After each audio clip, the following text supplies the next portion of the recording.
Now, there's a lot of games out there that narratively take place in a single 24-hour period, even though it may take you 40 or so hours to play through them. But what might be even more surprising is the amount of games that take place in a single night. From sundown to sunrise, these games only take up to 12 hours or less for the heroes you control. So let's waste no time and get on with this list, as I'm Jules, this is WhatCulture.com, and these are the 10 best video games set in a single night. And by the way, we'll give a pass to flashbacks or opening cutscenes that may give backstory, just to get in there before some people fire up their keyboards with "this doesn't count." Yes, it does, and let's get on with it. Number 10, Observer. One way to really get players into the mindset of your cyberpunk futuristic game is to hire Rutger Hauer of Blade Runner fame to voice the main character, and Bloober Team did just that with their 2017 release, Observer, which sees you playing as Detective Daniel Lazarski, who uses his cybernetic augmentations to act as a police observer, which is somebody who can hack into people's minds in order to interrogate them. The game starts with Lazarski sitting in his car daydreaming during a rainy night, when he then gets a call from his estranged son, Adam. Lazarski heads to a tenement building in a slum district known as the Stacks. After investigating several murders, possibly including his own son's, Lazarski comes out of the Stacks in either of the two endings while it's still dark. Considering the whole game can be played in a 4 to 5 hour period, if you decide to pick up the upgraded and expanded re-release Observer System Redux, just imagine you're investigating in real time for that extra added kick to this psychological techno horror. Number 9, Batman Arkham Asylum. Now, a running theme of the pivotal Arkham series put out by Rocksteady is that each game basically takes place over the course of a single night. The second title, Arkham City, occurs one night about a year and a half after the first game. Arkham Origins takes place on Christmas Eve of Bruce Wayne's second year of vigilantism, and Arkham Knight takes place on Halloween 9 months after City. Now, it's hard to reconcile that fact with the dozens of hours, hundreds of Riddler trophies, and various side quests that we can all get caught up in the course of those games, but it is true.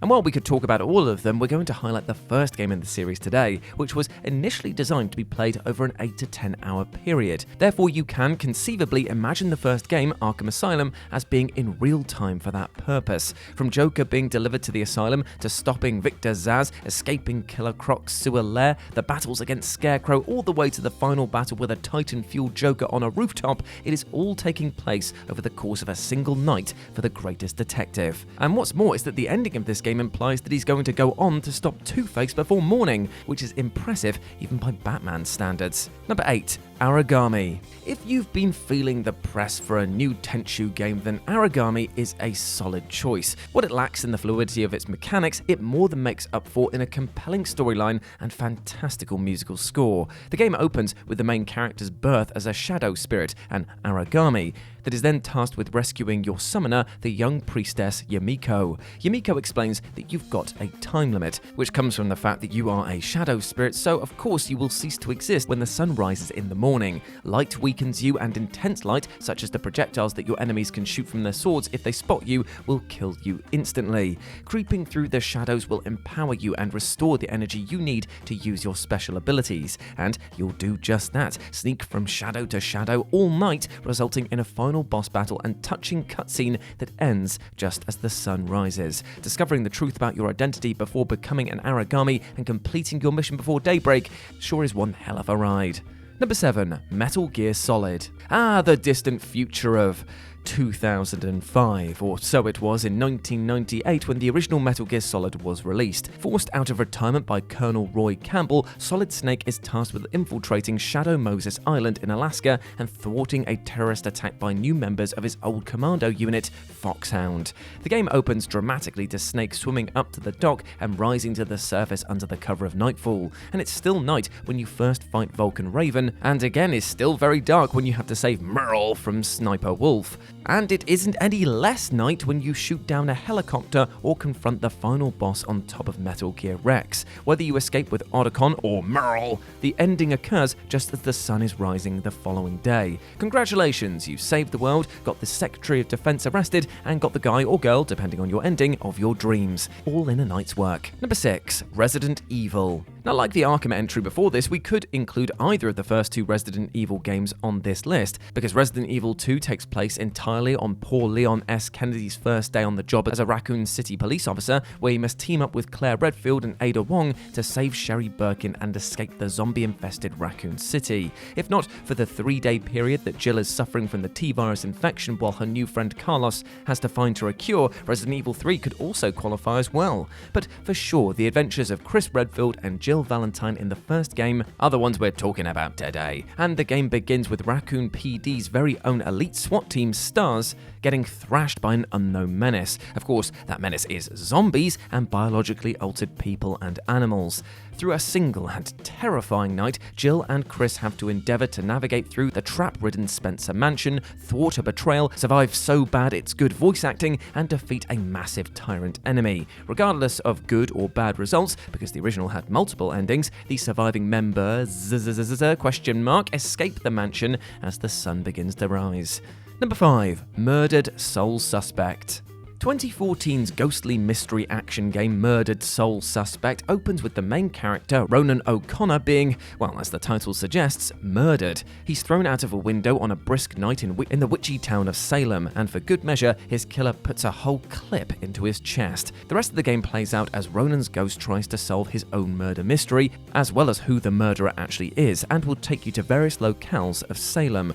From a church to a museum, a police station to an asylum. But for all the travelling, investigation and deathly flashbacks of our ghostly anti-hero witness, it all takes place over the course of a single night. From Ronan's murder to his eventual resolution of the Bell killer case, the sun never rises on his adventures. The ending has a positive note, with his long-dead wife Julia possibly opening a portal to heaven so that he can join her. Or it could also be the developers leaving open sequel bait that never came because the game unfortunately didn't sell well enough for Square Enix to give it another night. Number 4. Inside. Much like Limbo before it, Playdead's 2016 game Inside is a dark, spooky, atmospheric adventure. But unlike Limbo, there are actually colours in this one, which if you've seen the gross ball of human flesh in the end stages of this game, you might wish it didn't. Inside opens, surprisingly, on the outside, with the unnamed main character sliding down a hill and running from flashlight-armed guards searching for him. A major aspect of the opening stages of this game is that it's nighttime, which is presumably your only chance to escape. By the time our underage, unnamed fellow joins the disgusting mass of bodies called the Huddle, he has travelled through much of a farm, a scientific facility, and a flooded underwater city. But as the Huddle comes to rest, completing its absorption of the poor boy and escaping the facility, the sun begins to rise, bathing the coast and the Huddle in the light of morning as the end credits begin to roll. Number 3. Hotel Dusk, Room 212. With the exception of an opening cutscene and a few flashback memories, the entirety of the 2007 DS detective game Hotel Dusk Room 212 occurs during the evening of the night of December 28, 1979 into December 29th. The main character, Carl Hyde, arrives at the titular hotel at 5 p.m. and finally solves a mystery at 2 a.m. the following morning. During that time, it's a little hard to tell if it's nighttime outside because the game is played entirely within the confines of the hotel's interior, but each chapter is designed to express a block of time between 5 p.m. and 2 a.m. By 2 in the morning, Hyde is in the last stages of solving multiple mysteries for the hotel staff and customers, as well as for himself. Then he presumably just goes to bed. Waking later in the morning, he departs in the ending cutscene, possibly with his new partner enjoying the sunlight on her face from the passenger side of his car. Unfortunately, due to the developer's bankruptcy in 2010, the sequel, Last Window: The Secret of Cape West, never got a North American release. And who knows how quickly Hyde solves the mystery in that one. Number 2. Luigi's Mansion.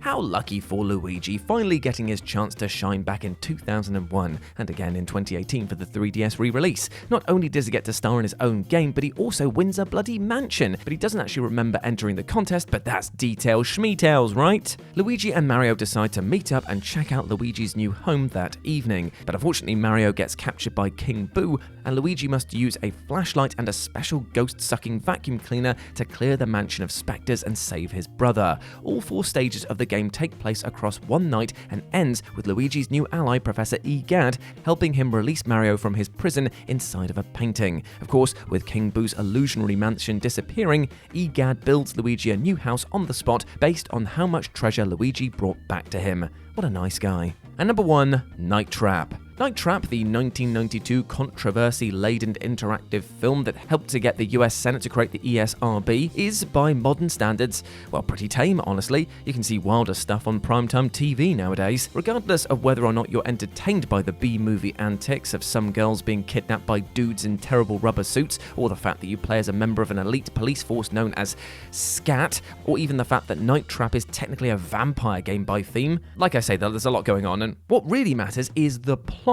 For what it's worth is that you have to save a group of teens from getting kidnapped by the aforementioned dudes in rubber suits called augurs, who are basically vampire drones. From the time the girls begin getting picked off to the end of the game, it's all played in real time with roughly 30 minutes going by. That's right, Night Trap only lasts 30 minutes, and that's still 29 minutes too long for some people. And there we go, my friends. Those were the 10 best video games set in a single night. I hope that you enjoyed that, and please let me know what you thought about it down in the comment section below. As always, I've been Jules. You can go follow me over on Twitter at RetroJ, but the O is a 0, or you can swing by Instagram where it's the same handle, RetroJ, but the O is a 0. Hope to see you over there. But before I go, I just want to say one thing. I hope that you're treating yourself well with love and respect, my friends, because you deserve all the best things in life, alright? Like love, happiness, and success. And I want you to go out there and absolutely smash your life goals today, because I believe in you, and you need to believe in yourself as well. As always, I've been Jules. You have been awesome. Never forget that. I'll speak to you soon. Bye.